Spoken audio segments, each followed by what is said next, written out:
But now let's turn back to California, where ballots are still being counted across multiple races, including the race for Los Angeles mayor. And even though ballots are still being counted there, enough of the vote has already come in to determine that incumbent Mayor Karen Bass and City Council member Nithya Raman are headed to a runoff.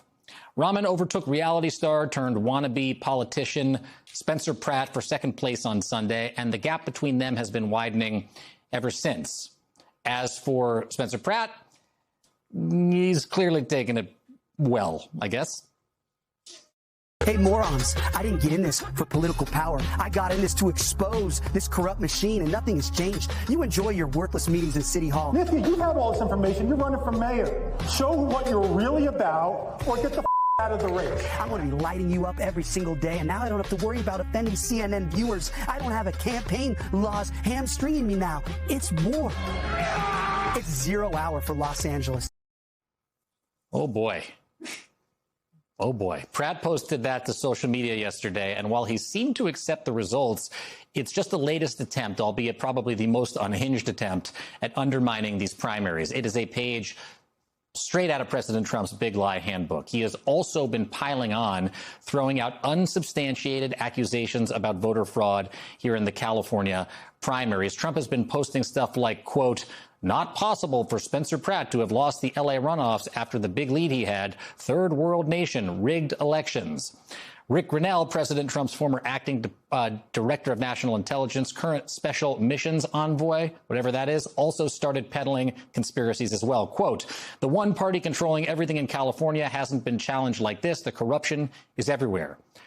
By the way, that is the same Rick Grenell who ducked into a waiting black Sprinter van in 2020 to avoid my questions about the baseless voter fraud claims that he himself was pushing in Nevada. At the time, he was saying without evidence, thousands of illegitimate votes were being tallied against Donald Trump and that he wasn't allowed to observe the process. Guess what?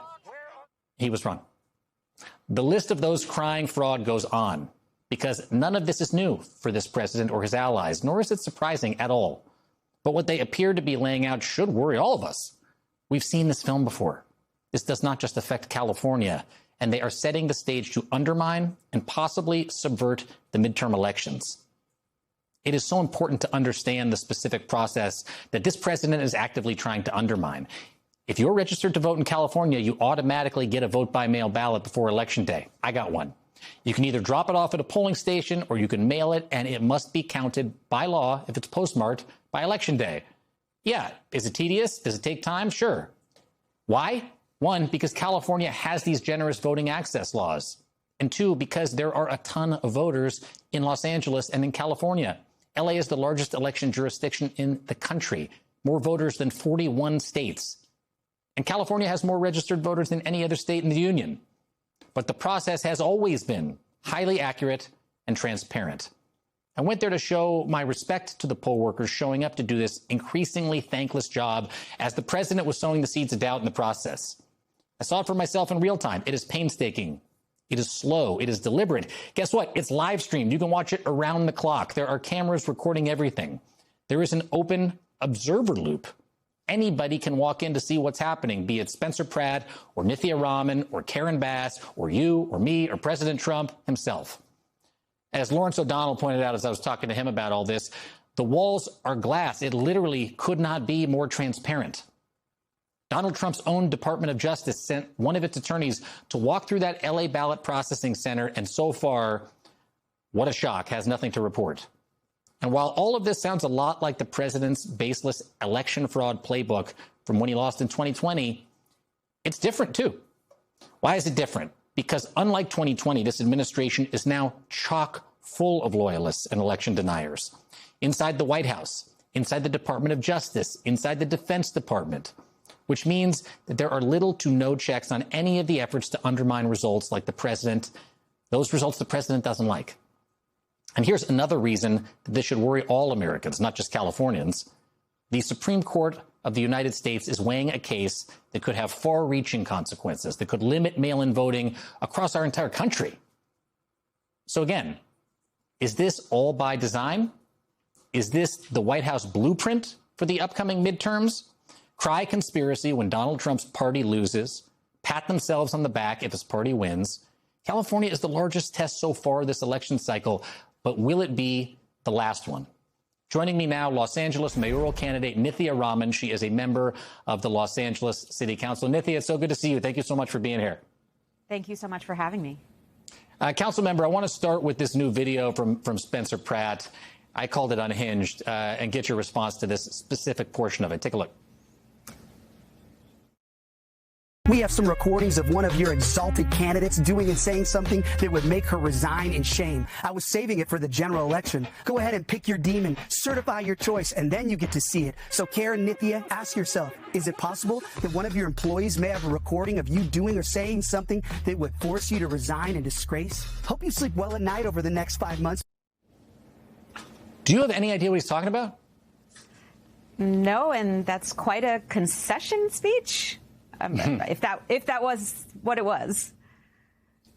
What, Nithya, is your message to Donald Trump and to Rick Grenell and, of course, to Spencer Pratt, all of those people who have been peddling these conspiracy theories and lies about not just this election, but elections all across the country at a time when this could be the blueprint for the midterms? I mean, this is the pattern we've seen. When this administration doesn't like the results of elections, they claim voter fraud. But we've seen no evidence that there's been any voter fraud whatsoever. I'm grateful to the election workers and the LA County employees who are counting every single vote. And I'm grateful to live in a city where so many people stood up and voted. It's remarkable. Forgive me for referring to you as Nithya. In full transparency, you and I have known each other for a very long time, but you are a city council person. We have kids around the same age, which is how we know each other in Los Angeles. You have gone from being a candidate in a local race to becoming part of this extraordinary national conversation about election legitimacy. What does it feel like to be running for mayor and want to fix the sidewalks, want to deal with the homelessness issue, all the other issues we face in Los Angeles, but now be pulled into the middle of all this? You know, this is not quite the conversation that I expected to have when I first started this race. My election, my campaign was really about trying to get change. We have a very broken status quo here in the city of Los Angeles. The frustration that Spencer Pratt was tapping into, that is real. And you can see that in the results of this election. But those frustrations are about very real things. It's about the cost of housing. It's about our homelessness crisis. It's about the inability of the city to deliver even the most basic services. Yeah. But we can change all that. And that's the conversation that I want to have. That's the conversation that I hope to have in this general election. And I'm grateful and excited and humbled to have the opportunity to have that with so many Angelenos. Spencer Pratt painted Los Angeles as a hellscape. And that is why so many people, I think, were attracted to those outrageous messages that he was putting out there. People identified in one way or another. Do you see LA as a hellscape? Well, I certainly don't think it's a hellscape, but I do think that Spencer Pratt was speaking to some very real frustrations that Angelenos have with the way that things have been happening here in this city. What we've seen in this city is that so many of the decisions that have been made and supported by the political establishment have not delivered for Angelenos. Decisions have been made that support corporations and those who fund local elections that don't deliver for the people of the city. And that's exactly the change that I want to deliver. I want to deliver a politics that's about people and not about supporting corporations and those who fund local elections. You gained more ground as the ballots were counted. What do you say to people who see that as a sign the system isn't working properly? Because, and I will just tell you, as I reported on this network transparently in real time, late into the night on Election Day, your voters were the voters that I was seeing the most. Is that what happened, that your voters just turned out late? You know, a lot of the voters that are attracted to the message of this campaign, which is about affordability, it's about the cost of living here in Los Angeles, it's about progressive values. A lot of those voters tend to be younger. They tend to vote later. They tend to get their ballots in late. And so what we've seen in previous elections, and this election has fit that pattern as well, is that their votes are counted later. And as more and more votes get counted, we tend to see younger voters and renters, their votes being counted and their vision of change in Los Angeles kind of making it self-apparent in the votes that are counted. And that's exactly what we saw in this election as well. What does it mean to have such a spotlight on L.A.? Our mayoral race is usually not put on the national pedestal like the mayor of New York or some of the other big national races. I mean, ultimately, can some good come of this for Los Angeles to be in the spotlight for this acrimonious campaign that's played out so far? You know, I have a very ambitious vision for the future of Los Angeles. We're the second largest city in America. This is the greatest city in the world. It's an incredible place to live, and I love it fiercely. I love it so much. And I'm grateful that people are paying attention to this city because I want to make sure that we're fighting for the changes that are going to make this city incredible and resilient into the future. We have to address the high cost of housing. I was the only candidate in the primary really focusing on this. We must talk about how we protect vulnerable renters. We must talk about how we address high housing costs that are driving people out of this incredible city.